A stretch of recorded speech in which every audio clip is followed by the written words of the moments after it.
Hello and welcome back to Rage Gaming and more Arc Raiders. Today is finally the day that we're going to talk about the weapon state in Arc Raiders. So we're going to do it as the usual tier list. We're going to look at what was there before and how we're going to rearrange things, because finally we have some balance changes to some weapons that absolutely deserved it. Sticher, kettle nerfs, venator nerfs, and actual buffs for your legendary weapons of Jupiter and Aphelion. This video will be cut up into two sections. The first section will be about the changes and where that affects it in PvE and then PvP. And then I'll do a very quick reminder of where things are placed and why.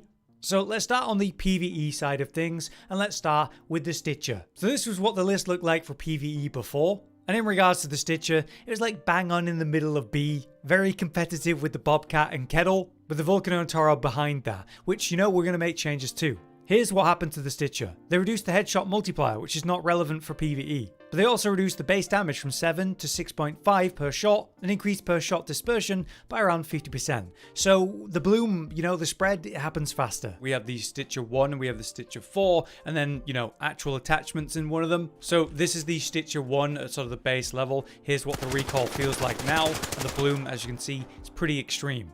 Whereas the Sticher with attachments by comparison is still incredibly accurate, and you can see the bloom does definitely grow more than it used to. Does this make the weapon feel a bit more balanced in terms of PvP? Absolutely. But that's a fully upgraded Sticher. A level 1 Sticher without attachments feels significantly worse. And for a common grey weapon, that makes complete sense. The damage nerf is certainly barely noticeable in PvE. What does matter is that bloom speed up, so the spread, that being noticeable a lot faster, means your lower upgraded, no attached versions of the Sticher are really going to feel this nerf. But when you fully upgrade it and you do attach it, it's actually barely noticeable. And I'm still using the thing to take down things like bastions no problem by punishing the weak point, blasting the cores, or whatever weak point I can access.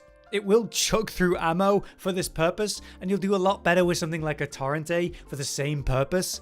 But it absolutely can get the job done, whether it's a ground arc or whatever. But the inaccuracy is a problem, especially when you think about things like the new Firefly, the comet where you got to shoot in the center line.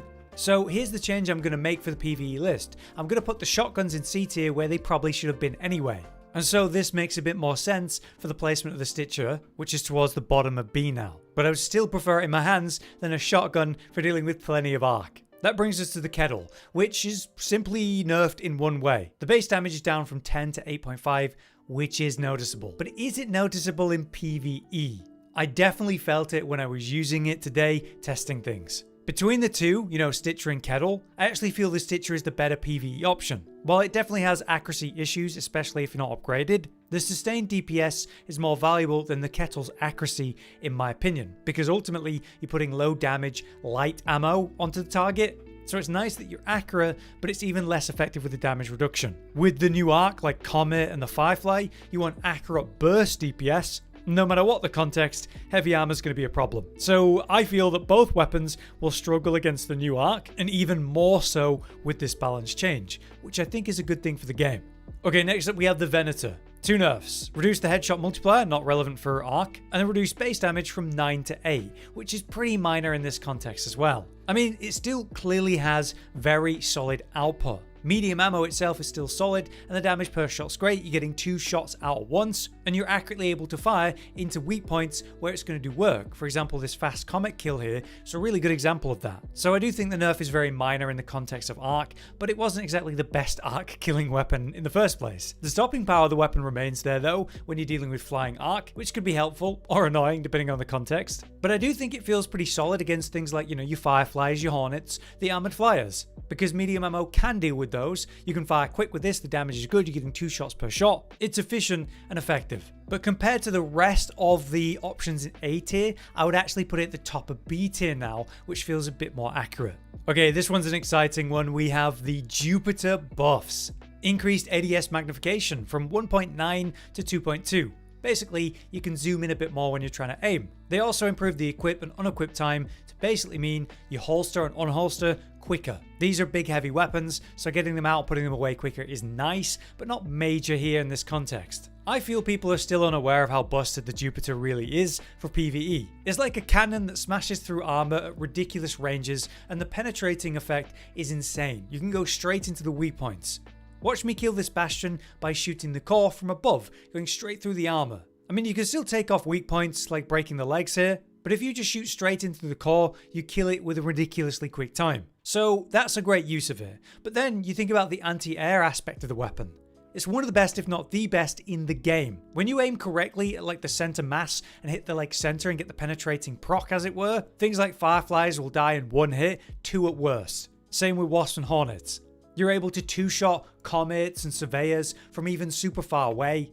And it's even easier to aim with the greater zoom effect, and the faster pullout time's just really convenient. It's also the most energy clip efficient weapon. You get 5 shots before you have to reload, and each shot packs a punch. So I think this thing is absolutely fantastic for PvE, and is more slept on than it should be. I would still want something like an equalizer in terms of DPS for a queen or matriarch, but the Jupiter has a great place. Such a good place, I think it deserves a change in its placement. I would actually put it here, just behind the ferro. Obviously I'd rather have a Jupiter than a ferro in my hands for PvE, but a ferro is so comically good for how budget friendly and easy it is to actually access, upgrade and run with no attachments.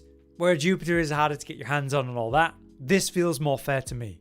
Next then we have the aphelion. So what we've got is a faster reload. So here you go. This is how long it takes to reload. It's still quite a long reload, having said that. But you know, you compare it to some of the other weapons, like say what we just looked at with the Jupiter, having quite the time between shots and longer reload time anyway. This can really burst out a lot quicker by comparison. So I'm happy to have a faster reload, but it's still long. Now obviously the time between the shots is faster, not a major speed up, 0.2 seconds quicker, but that still results in you getting the triple burst out on a target quicker, which is what it takes to kill. And with the ADS settle speed being a lot quicker, which by the way you need to make sure that actually happens, because if you just fire the shots separate, so one hit there, you need them to both hit. So you need to actually ADS in and fire, and now we see a huge difference in how accurate that is when I'm standing.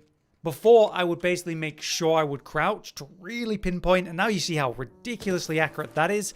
That is pinpoint accurate. That is so much better. The weapon has become a lot more consistent. That's obvious right off the bat. So yeah, overall the performance feels a lot better. You get into action a lot quicker, the shots are more accurate, it pays off. You're able to smash flying arc with say 2 to 3 shots generally, 1 shot a lot of ground arc. You continue to bully leapers by breaking their legs super easy. The stopping power is still great against rocketeers, causing them to fling and flip around when you hit them. If you're breaking off parts of armor with your shots, hitting a weak point, it's super effective.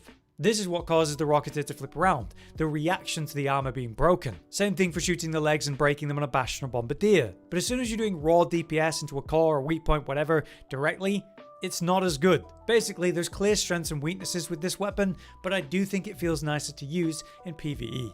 So at the bottom of A, still feels right because torrente has that insane DPS potential, tempest is all reliable, bettina is very reliable, aphelion has those strengths and weaknesses.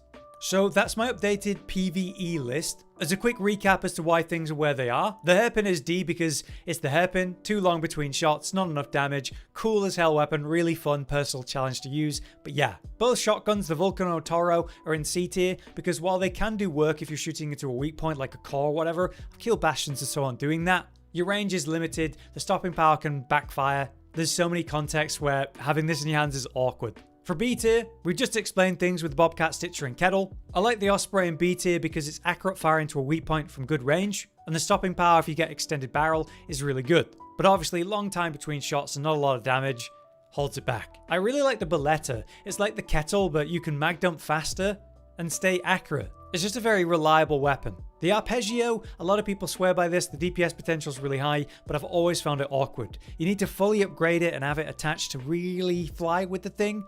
And even then, it's just not for me. At very least, it has medium ammo, so there is some potential there. But amazingly, I find the rattler better because you're doing the same thing with medium ammo, but you can fire and reload little bits and cover, and that feels really good against the arc, which you can manipulate with the AI. And it needs basically nothing, and it's super cost efficient to upgrade, so I think it's quite a reliable weapon. With A tier, we pretty much explained that one. Just a little highlight, the bettina and tempest, which are both incredibly reliable and efficient weapons for dealing with arc. Bettina better between the two, because of course it has heavy ammo, which strips the armor off targets a lot more effectively. In S tier, we still have the hullcracker, anvil and equalizer. Equalizer's like the primo stripping armor weapon from safe distances, ultimate DPS option for plenty of arc, but obviously the matriarch and the queen, it's just top tier. Anvil is ever reliable in every situation against every target. Accurate fire, dealing big stopping power, good damage between every shot. Fast fire rate when upgraded. It's amazing. But it can't compete with the hullcracker, to be fair, which is an extremely expensive gun to run these days.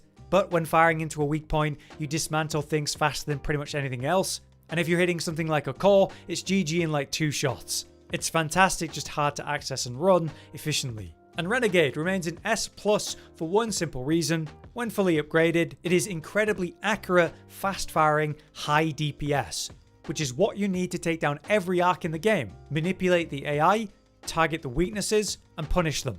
And it's hard to have a weapon that does all of that better than the Renegade. For example, you could strip the armor off of a queen or a matriarch and then shoot the weak point accurately as fast as possible with a Renegade to kill it as quick as possible. It's also cheap and efficient to run as a rare weapon and accessible because you can buy it 1 per day in the shop. So I love the thing. But now the PvP version. As you can see, this is where I had things placed before, and we will be making some adjustments. Let's start again with the Sticher. The biggest nerf of the lot of them, right? Reduced headshot multiplier from 2.5 to 1.75. The base damage is down from 7 to 6.5, and the dispersion happens faster, making it bloom faster. Look, it's still a very reliable weapon, as you can see, but you do now want to upgrade it and have attachments on it to make it feel good. When it's actually unupgraded, it definitely just feels rough. That bloom especially, the recoil especially. It now has genuine issues at medium to longer ranges, even when invested in. It's still a fantastic one-mag killer though, requiring slightly more aim and effort than before. And in that way, I think this is a well done, not over nerf, not under nerf, just about where it should have been, at least initially. And for the cost to buy, craft, upgrade and attach, it's still incredibly efficient and a top tier weapon. Just now a bit more reasonably so after this nerf. And it makes me feel that the bobcat is a better gun when supported, but ultimately the Sticher is still so much easier and cheaper to access, upgrade and regular run than a bobcat. So I feel that the Sticher should stay in S tier, but be at the absolute bottom now with that nerf. We'll see how things develop, but I still think it's well worth running, and plenty of people still will. Next then we have the kettle. The only change was the base damage nerf from 10 to 8.5. So yeah, the damage is down, sure, but the weapon is still all about headshots, and they didn't actually change that. The fire rate wasn't reduced this patch. It's still an incredibly efficient weapon in terms of actually being used, or buying one, crafting one, upgrading it. You do need to be landing headshots, that's the caveat here, but that's the same as it's always been for the kettle. It still feels fantastic for what is a grey common, easy access, easy upgrade option. And the part that's still a knock on it actually is the fact that you have to tap fire, which means you need to be doing that as quick as possible. And you know, using it raid over raid, that becomes a chore at times, which I think is a worthy trade-off or downside. The kettle is probably overall the better option between the Sticher and kettle now, because the kettle just works out the box, where the Sticher now needs a bit of minor investment. So the two of them being like towards the back end of S feels right. And I'm really happy that the bobcat has more of a relevant feeling to it now, if you're willing to invest in it and can and want to do that. Right, another big one, the nerfs to the venator. They reduced the headshot multiplier from 2.5 to 2 and reduced the base damage per shot from 9 to 8. This is more relevant in PvP. But I don't know, it still feels incredible. And certainly not what it was before the fire rate nerfs happened. But if you're headshotting, you're still dealing this insane burst because it's 2 shots to a head at a time, which is a big part of why the weapon remains super good in PvP. Where you fire, the shots are hitting the same point, it's still reliable even at medium ranges. You will feel a bit of the difference though, that 9 damage to 8, the multiplier and the headshots, but it's still like mostly the same gun, accuracy, fire rate, fast use time. And a top tier PvP weapon for that reason. So I'm unsure. Maybe I could put it at the top of S now, and that feels a bit more reasonable. We'll have to see after like a good period of time of using the thing. Does that mean it's just definitely a worse weapon than the anvil? Not in lots of contexts, but an anvil can still like 2-shot people and is way more efficient and effective at medium to long ranges. And I'd rather have an anvil in my hands for any PvE scenario than a venator. So maybe this makes sense. Right, quick on this one, the Jupiter. They buffed the magnification and improved the equip and unequip time. This is basically irrelevant in PvP except for the help to pull it out when you need to or fire at people from far away. Ultimately, you hit someone with a Jupiter, they freak out, go cover, heal up, and that's it. If you go close to them, the sort of chamber time leaves you vulnerable and gets you killed. So I find it awesome in PvP scenarios of team fights, but you're playing at a medium distance or a side angle rather than direct. That's where it really shines. So I keep it in B tier. What about the aphelion though? They reduce the reload time, the time between the shots is better, the vertical recoil is better, and the ADS civil speed's better. All of that's great. But it's still the same 3 shots on average to kill. Both of the shots need to hit, by the way, per fire. The shot tightens quicker though, so you're able to start accurately firing on target quicker. At longer ranges, it's more reliable with that second shot being more accurate, and insane if you crouch. I do find the time to kill is feeling faster with the faster time between the shots, but only like the tiniest amount. And while the faster reload thing is nice, it's still slow as hell, and that's going to be a problem in a fight. And I do find firing 2 shots onto a target easy and reliable. It's the follow-up shot where they always get time to go in cover and heal up, and it's not exactly the weapon I want in my hands to then run them down. So better, but in a lot of cases, I'd still rather have a burletta or rattler in my hands, so I'm not going to change its placement here. So yeah, there's my updated PvP list. The hairpin remains a stupid meme but fun gun. The equalizer's wind-up time gets you killed when you try to use it in PvP. The rattler's a very reliable gun alongside the burletta, but not insane. Your osprey is a classic sniping option. The bettina, when used like an SMG after the previous buffs, is solid but nothing strong and chunks through ammo really quick. Plenty of people swear by the arpeggio when fully upgraded and invested, but it's not for me. The ferro is comically efficient and effective. Fire on someone and swap, or when fully upgraded, use it at medium range and it does solid. And there's insane time to kill on the torrente if you catch someone off guard, hit him with a slide shot, just give it mag size, and even a level 1 torrente if super efficient. I still find the toro and the vulcano competitive with one another, with the toro kind of overperforming, to be honest, for how easy access it is and how you don't even need to upgrade it because you can just roll between each shot. The renegade feels really reliable in all contexts, weakest at close range, but it absolutely will work. And the tempest is just like the primo assault rifle of the game that I wish I could run more than I end up doing. So yeah, there's my updated PvP list with the changes, and a quick reminder of my updated PvE list with those changes considered. What do you guys think? Would you place things any different? What's been your experience? Are you happy with these changes? What else would you like to see? Let us know, but until next time, I've been Hollow, you've been you, and thanks for watching. Josh, Cotton, and Hollow with the videos, dropping the humor like a hammer on your tippy toes, bringing entertainment on a daily arrangement to take our insanity and turn it into entertainment. Yes, I said entertainment twice, to reiterate that it is nice to look into your faces on a mostly daily basis when you let us in your homes to make the whole world a stage. Goodbye.